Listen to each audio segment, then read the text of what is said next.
Well, howdy folks, this is a little good information out there to help everybody out there, because I run a little problem myself, and I have an 86305 and my 69 C10 right now, and this is a 94 TBI 350, and I had some problems with the Z-bar down here, trying to get it to line up right, because it didn't matter which way I installed it. You know, it was like I was missing something. Well, it turns out I was.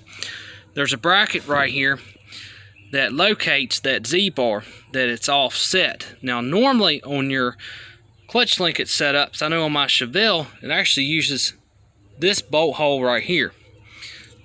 And it takes this little pivot ball, like here.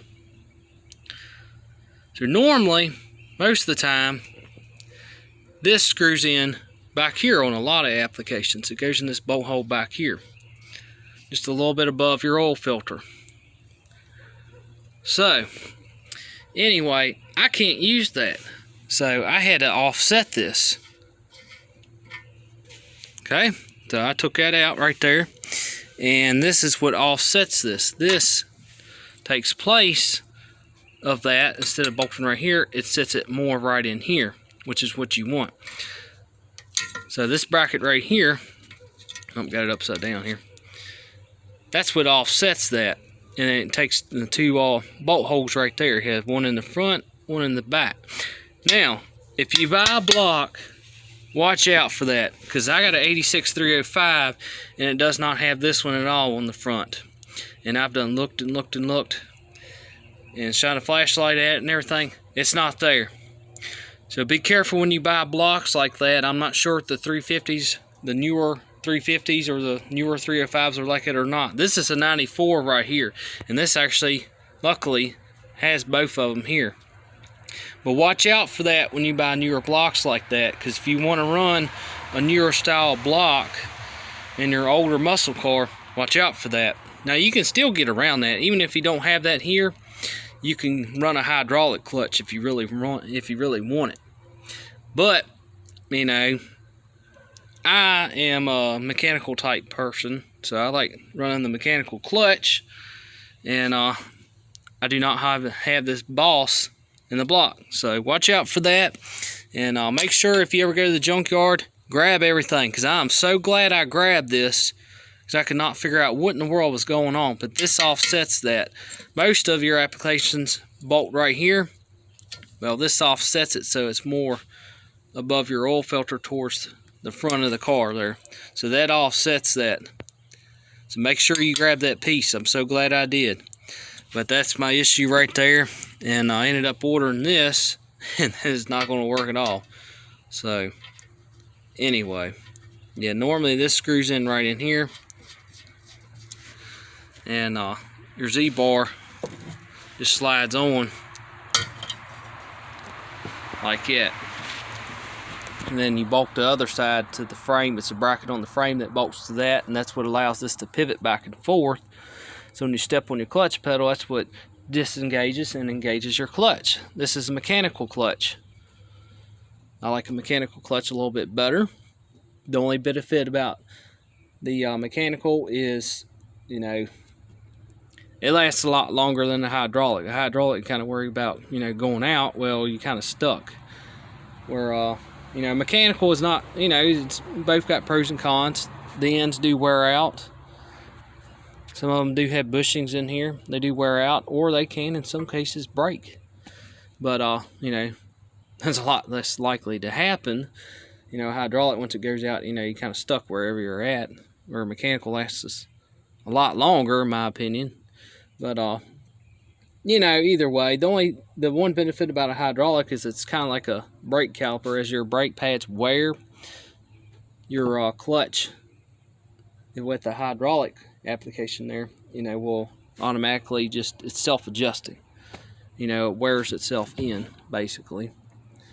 But anyway, you know, mechanical, you got, as it wears, you have to adjust the, it's a little rod down here. It goes to your clutch fork there. You have to adjust that as the clutch wears. Where hydraulic, you know, is just self, quote unquote, adjusting there. But anyway, I hope this helps. So if you got a 67 or 72 C10 out there, look for this bracket. If you got a V8 and you can't figure out what's going on, you know, this is how I was trying to mount it. Well, it wouldn't work. Wouldn't work at all. Most of your trucks, mine, I didn't even have to drill the holes or anything on the frame at all for the bracket that goes on this side of the Z-bar. I didn't have to drill them at all. They were already there, because I think GM, you know, most of the time they would go and drill them anyway, because they didn't know what, you know, application they were going to run, whether it's going to be a manual or, you know, automatic. But mine were already drilled in the frame. It was already set up for it. But, you know, on my Chevelle, you know, that was already either a 3-speed or a 4-speed car to begin with, so it already had the bracket welded on the frame. Now, if it was an automatic car, then, you know, you would have to weld that bracket on. But if you're running trouble like this, get this bracket here, because I could not figure out what in the world was going on. Thank God I grabbed that from the junkyard, but that's what I was having trouble with there. But yeah, it mounts on here just like this. And make sure, if you want to run a mechanical clutch and run a little bit newer block, this happens to be a 94 TBI motor, make sure that it has this bolt hole in the block.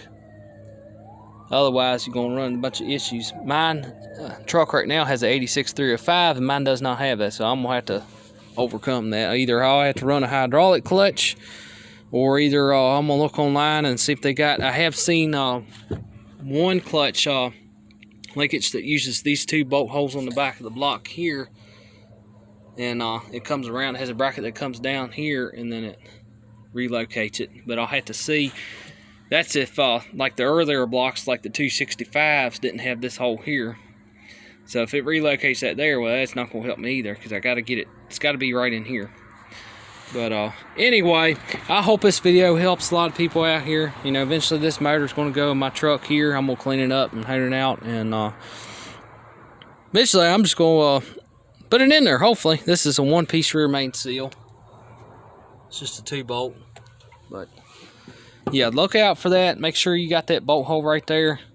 If you're going to run like a newer style block, like a 90s block, or even 80s, or any of them altogether, make sure you got that there. Whether it's a 350, 307, 400, any type of small block, make sure that's there. That way, makes it a lot easier. Mine don't have it, so I think evidently GM must have, just did some of them, didn't do all of them. It's kind of like these, like this block here. Happened to get lucky on it and already be set up for a roller cam, because some of them weren't drilled and tapped for these holes here, because it's a little plate that goes over here for your roller cam. So look out for that stuff like that, folks. That way you don't end up in the situation I'm in. Anyway, don't forget to like, comment, and subscribe, and I really hope this video helps. So look out for that hole right there.